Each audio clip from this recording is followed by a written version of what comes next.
I knew the exact moment my career at Corivia was dead. It wasn't when the HR rep with the dead eyes handed me a cardboard box, and it wasn't when security escorted me out like I was a rogue agent with a backpack full of plutonium. No, the rot set in 6 months earlier. The second Alex Carrington walked through the frosted glass doors wearing a vest that cost more than my first car and a smile that didn't reach his eyes. It looked like he'd been genetically engineered in a petri dish labeled series of funding, designed solely to destroy substance with style.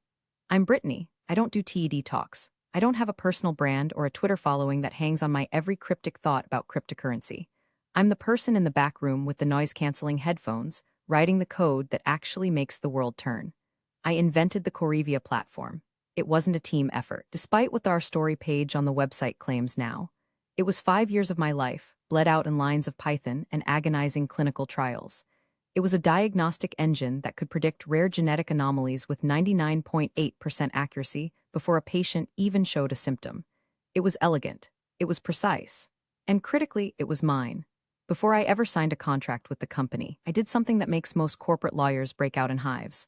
I kept the primary patent. Corivia didn't own the engine, they leased it. Think of it like renting a Ferrari engine to put in a Honda Civic chassis. They could drive it, they could paint it, they could sell tickets to see it. But if they stopped paying the lease, or if they violated the terms, I could reach into the hood and take my engine back.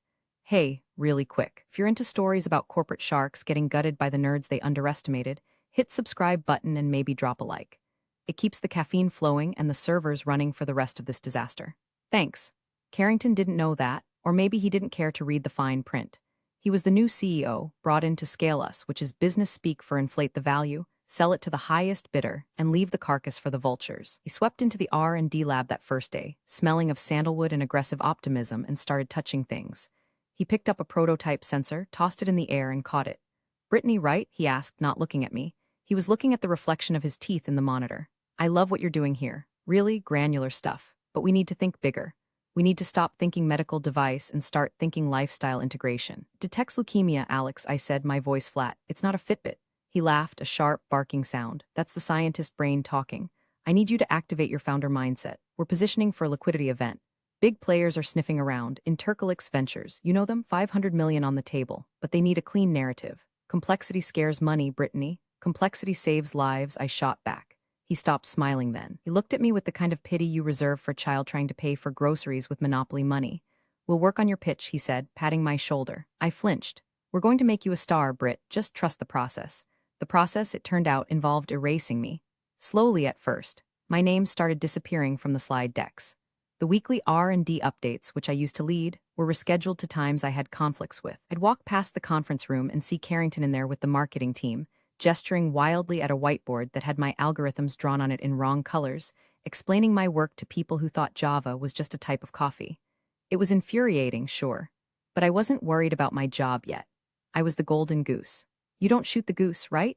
You just pluck a few feathers to make a pillow for yourself. That's what I told myself as I sat in my office, watching the fog roll in over the bay, nursing a cup of coffee that tasted like battery acid.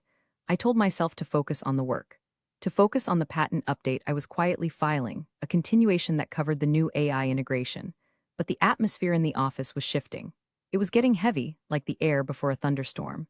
The junior devs stopped making eye contact with me. The shared calendar suddenly had blocks labeled private strategy that took up half the day. I remember walking into the break room and finding a printed email left on the counter. It was from Carrington to the board. It was face up, right next to the creamer. Legacy personnel are becoming a friction point for the Intercolix deal. We need to streamline the IP narrative. I'm handling the B situation. Expect resolution by Q3. The B situation, that was me. I wasn't the chief technology officer anymore. I was a friction point. I was a smudge on the lens of his perfect $500 million vision. I picked up the paper. My hand didn't shake. That's the thing about me, I don't panic, I analyze. I folded the email into a perfect square, sharp creases, tight corners. I put it in my pocket. If Carrington wanted to play games, he should have checked who wrote the rules. He thought he was playing poker. Didn't realize we were playing chess, and I had already moved my queen 5 years ago. But I still didn't know how bad it was going to get. I didn't know that handling the situation meant destroying my reputation before kicking me to the curb.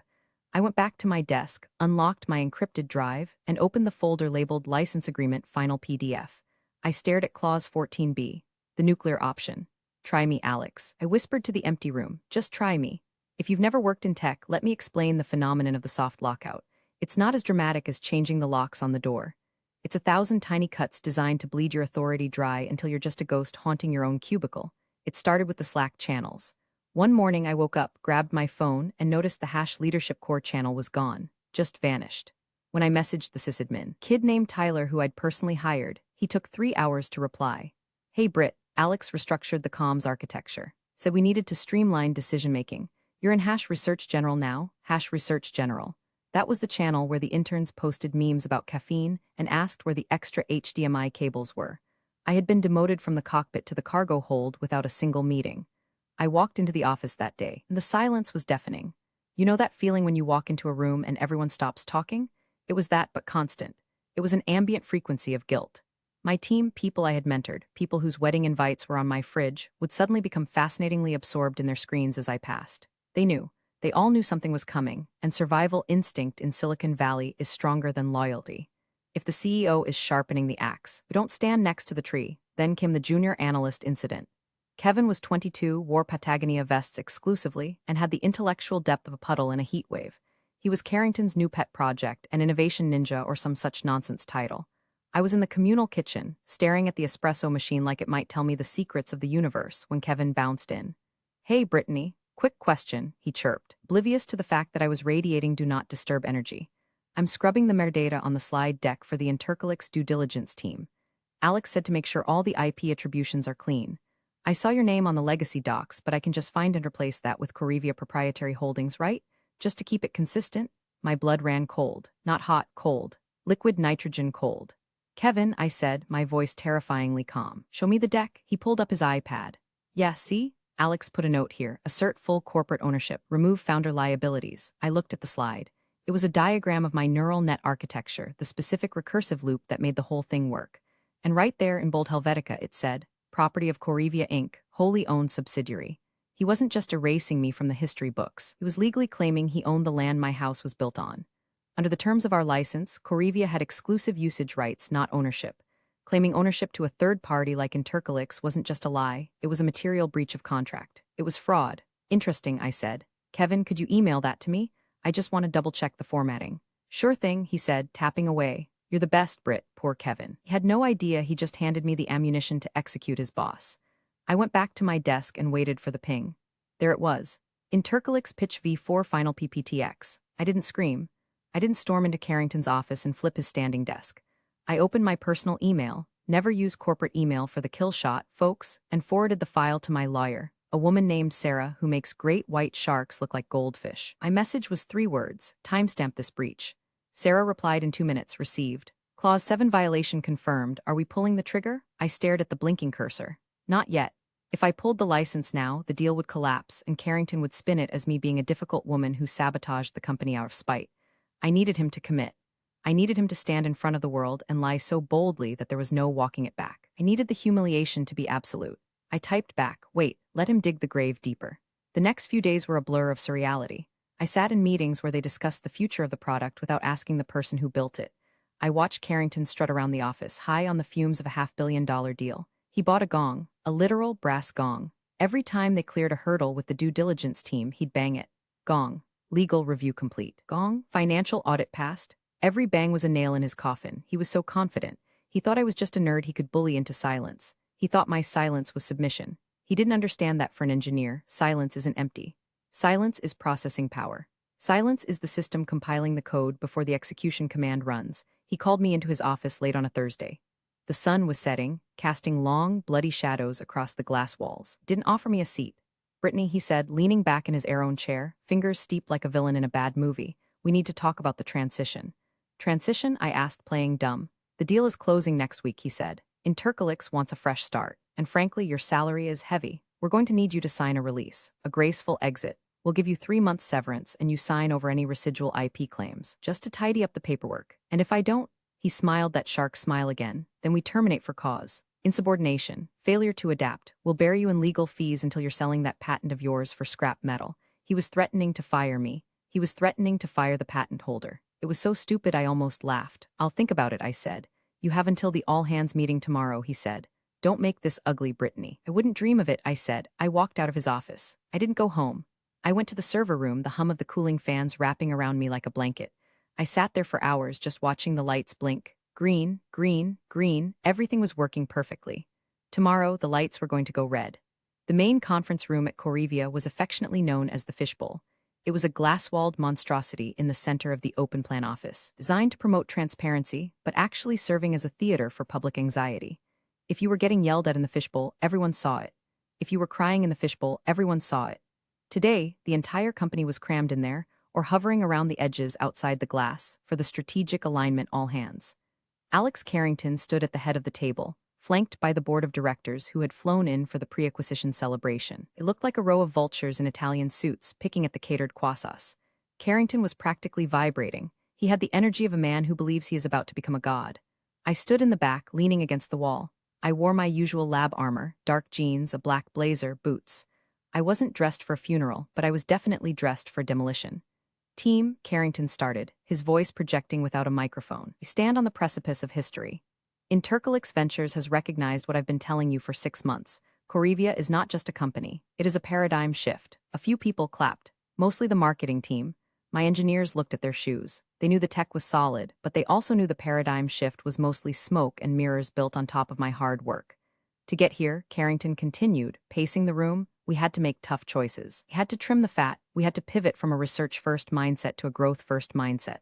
He stopped pacing and turned his body slowly, deliberately, until he was facing me. The room went silent. The air got sucked out of the fishbowl. Brittany, he said. He didn't use my last name, just Brittany, like a disappointed father. You've been with us since the beginning. You wrote the original code. And for that, we thank you. He paused for effect. This was it, the performance. But he said, his voice dropping to a theatrical hush, what got us here won't get us there. We need visionaries, not just technicians. We need people who understand that a patent is worthless if it doesn't sell. You've been resistant. You've held onto the old ways. You think like a scientist in a laboratory, not a businesswoman in the arena. My face burned, but I kept my expression neutral. A stone mask. Let him talk, I thought. Let him put it all on the record. Offered you a generous transition package, Carrington said, lying through his teeth in front of 50 people. You refused. You threatened to hold the company hostage over technicalities. Murmurs rippled through the room. He was painting me as the villain, the greedy founder standing in the way of everyone's payday. So, he said, straightening his cuffs. Effective immediately, Brittany, your employment is terminated. For cause. Security will escort you out. He gestured to the door. Our 2 beefy security guards were already waiting. It was choreographed. He wanted this visual, the old guard being physically removed to make way for the new. I looked at the board. They were watching me with bored indifference. They didn't care who built the engine as long as the car sold. I looked at my team. Kevin, the innovation ninja, looked like he was going to vomit. Tyler, the sysadmin, gave me a tiny, imperceptible nod. I pushed off the wall. I didn't scream. I didn't cry. I didn't launch into a monologue about how I invented the very air they were breathing. You're making a mistake, Alex, I said. My voice was quiet, but in the silence of that room, it carried like a gunshot. The only mistake, he sneered, was thinking we needed you this long. Your patent is company property, Brittany. Read your contract. Now get out. Read your contract. The irony was so rich it tasted like truffles. I picked up my bag. I walked past the table of vultures. I walked past Carrington, who was already turning back to the room, dismissing me like a gnat. I felt the eyes of every person in that room on my back. They expected me to fight. They expected a scene. Instead, I walked to the door. The security guard reached for my arm. I sidestepped him. I know the way, I said. I walked out of the fishbowl, through the open office, past the rows of desks where I had spent 5 years debugging, optimizing, and stressing. I walked to the elevators. As the doors closed, I saw Carrington raising a glass of champagne, laughing at something a board member said. He thought the game was over. He thought he had won. I pulled out my phone as the elevator descended. I opened the encrypted chat with Sarah. Brittany, he did it, public termination, for cause, and he explicitly claimed the patent is company property in front of the board. Sarah, he's dead. Brittany, execute the revocation. The 24-hour clock starts now. I walked out of the building and into the blinding California sun. I took a deep breath. The air smelled of exhaust and eucalyptus. It smelled like freedom. I had 24 hours to wait. Then the world would burn. There is a specific kind of silence that follows a detonation. It's the sound of the shockwave traveling before the debris hits the ground. That was my life for the next 24 hours. I went home to my apartment in the Marina District. It's a clean space, minimalist, lots of white oak and slate, with a server rack in the closet that hums like a sleeping cat. I didn't turn on the TV. I didn't check LinkedIn to see the inevitable spin Carrington's PR team was putting out. Corivia streamlines leadership for next-gen growth. I could write the headline in my sleep. Instead, I made tea. I sat on my balcony watching the fog roll over the Golden Gate Bridge, and I visualized the email that was currently sitting in the inbox of Corivia's general counsel. Sarah had sent it at exactly 11:03 a.m. Subject: Notice of License Revocation, Immediate Action Required to General Counsel, Corivia Inc. CC.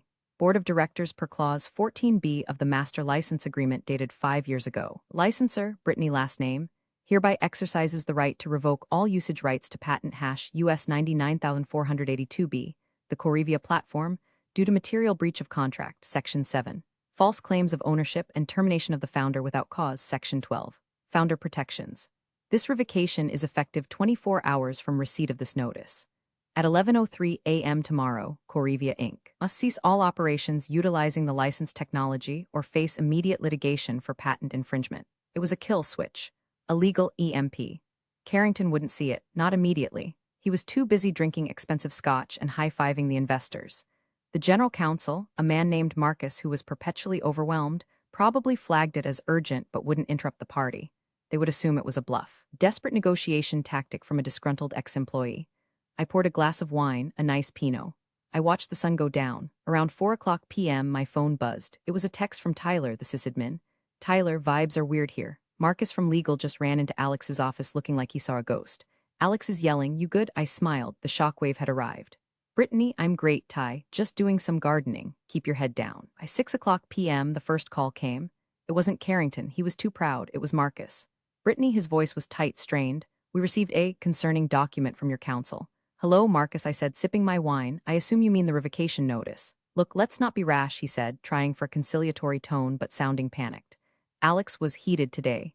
The termination, we can classify it as a layoff. We can boost the severance. Pulling the license, that's nuclear. You're destroying the company's value.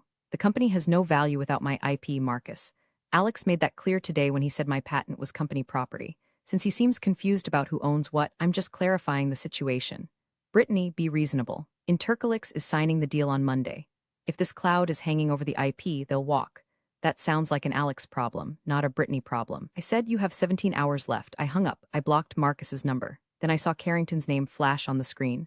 Alex Carrington. I let it ring. Once, twice. Then I sent it to voicemail. He called again and again. 11 times in 20 minutes. I imagined him in his office, tie loosened, sweat beading on his forehead, staring at the phone. He was used to people folding.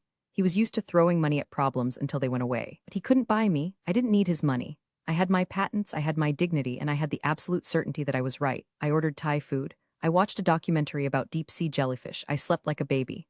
The next morning, I woke up at 7:00 a.m., 4 hours until the deadline.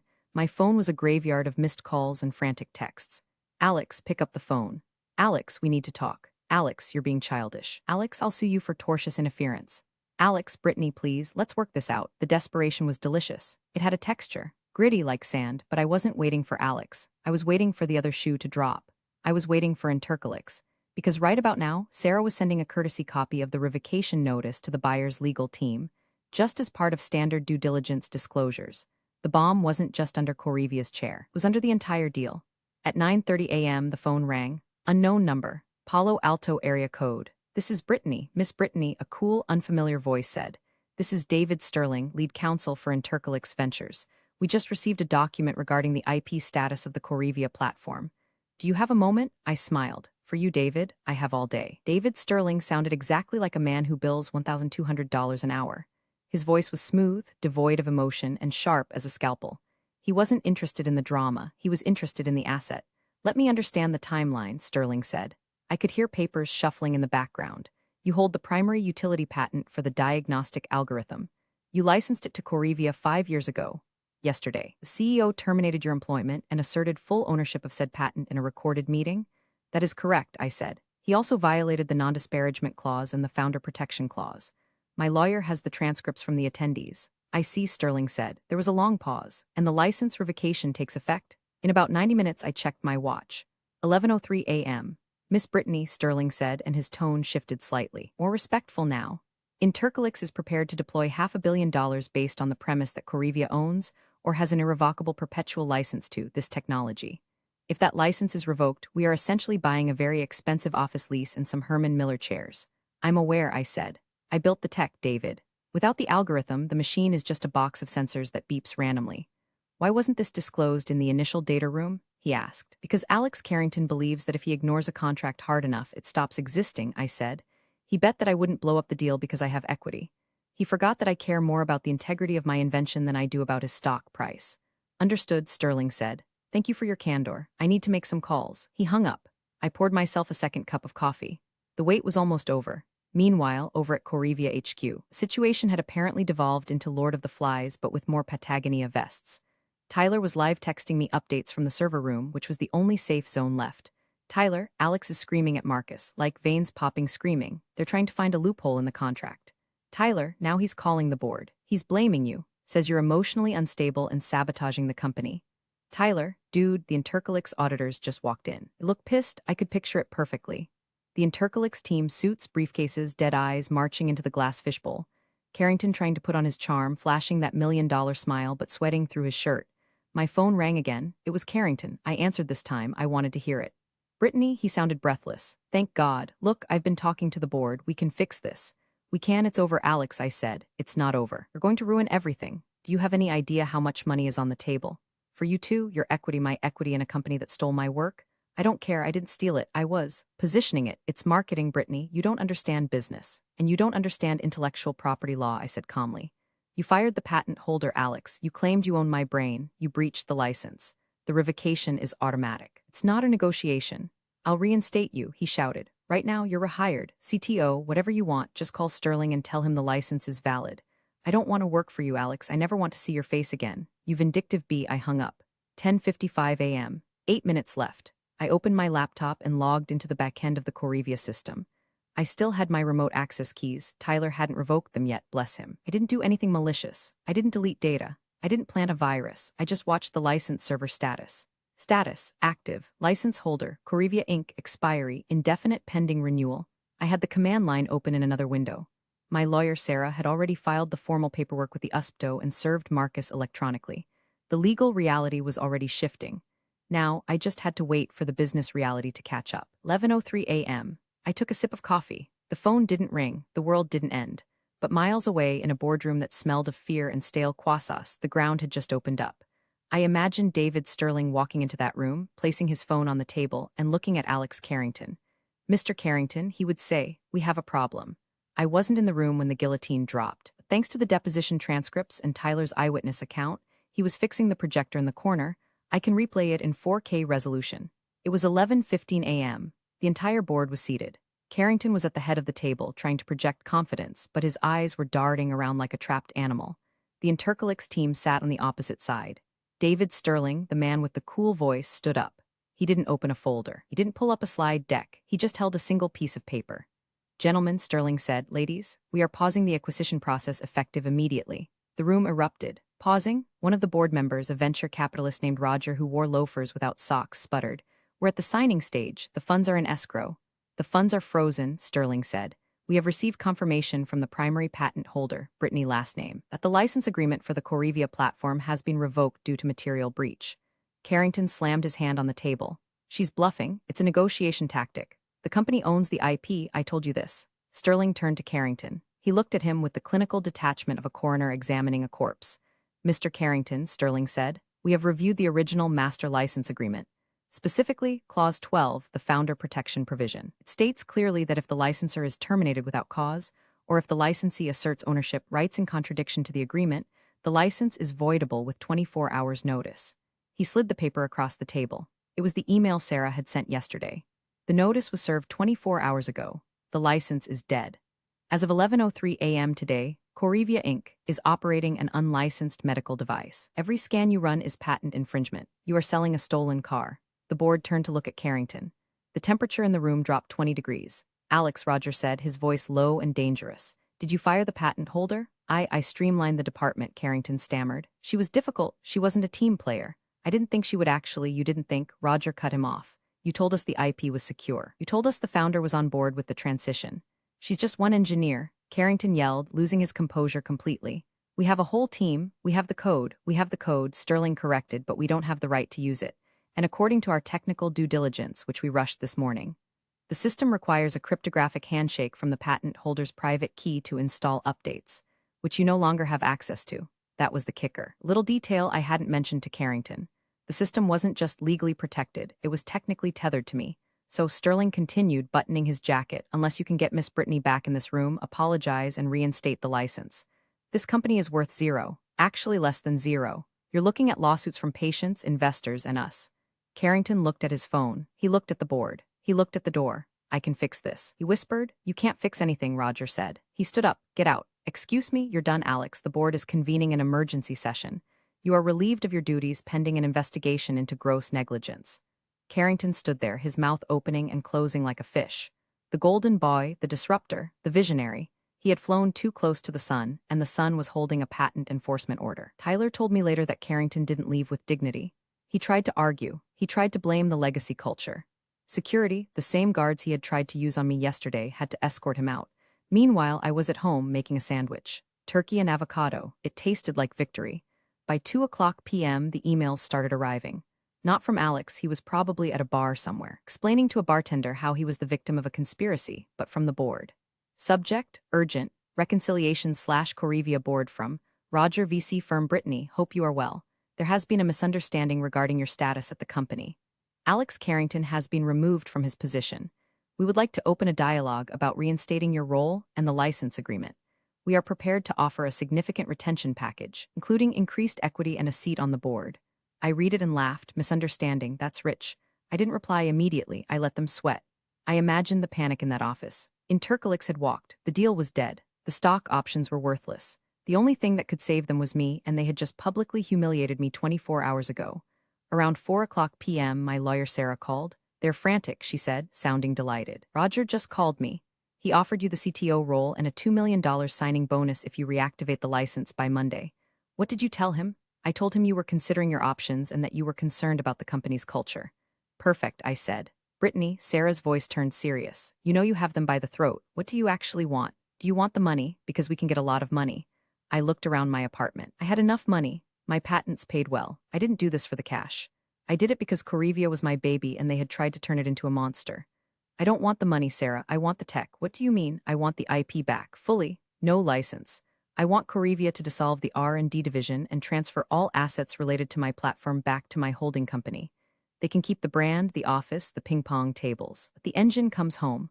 They'll never agree to that, Sarah said. That bankrupts the company. They're already bankrupt, Sarah. They just don't know it yet. Without the license, they have no product. I'm just offering to haul away the debris. The standoff lasted for 3 days. Correvia's stock private valuation tanked as rumors leaked. The junior engineers, my team, started resigning in droves. Tyler sent me a selfie of himself holding a box of his stuff with the caption, Titanic Violin Player JPG. Finally, on Tuesday, the board caved. They had no choice. Intercolix had officially pulled the offer. The company was bleeding cash. They needed to liquidate. I agreed to a meeting, not at the office. Our coffee shop in the Mission.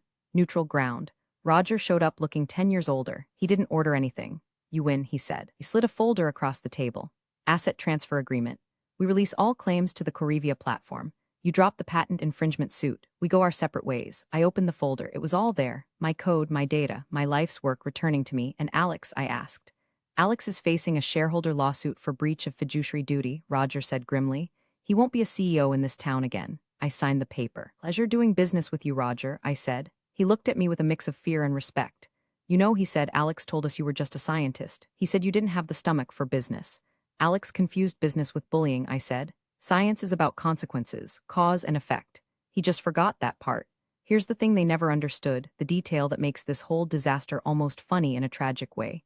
Even if Alex hadn't fired me, even if he had smiled, given me a raise, and kept me in the basement while he sold the company, he still would have failed. About 2 months before the junior analyst incident, I had filed a new patent. See, the Correvia platform relied on a specific machine learning model to interpret the genetic data. But models drift. They degrade over time.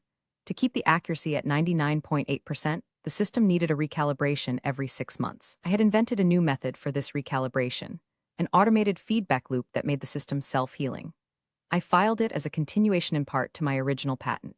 It was a separate piece of IP, owned 100% by me, and not covered under the original license agreement with Correvia because it was developed on my own time, on my own servers, using a loophole in my employment contract that excluded personal projects. Correvia's entire valuation was based on the system's high accuracy. But without my new update, which I held the keys to, the accuracy would have dropped to 85% within 6 months. The Intercolix deal would have closed, the system would have degraded, and Intercalix would have sued Corrivia for selling them a lemon. Alex thought he was selling a perpetual motion machine. He was actually selling a wind-up toy, and I was the one holding the key. I sat in my apartment looking at the two documents, the original patent, the continuation. They thought they could extract the value and discard the creator. It's the classic Silicon Valley delusion. They think the IP is a static asset, like a gold mine. You find it, you claim it, you dig it up. But software isn't a gold mine, it's a garden. If you fire the gardener, the weeds take over. If you lock out the architect, the building collapses. I took a sip of my wine. The asset transfer agreement sat on my desk. I had my garden back. I opened my laptop. I had a message from David Sterling, the Intercalix lawyer. Subject, future opportunities. Brittany, it seems the Corrivia deal is dead. However, Intercalix remains interested in the underlying technology.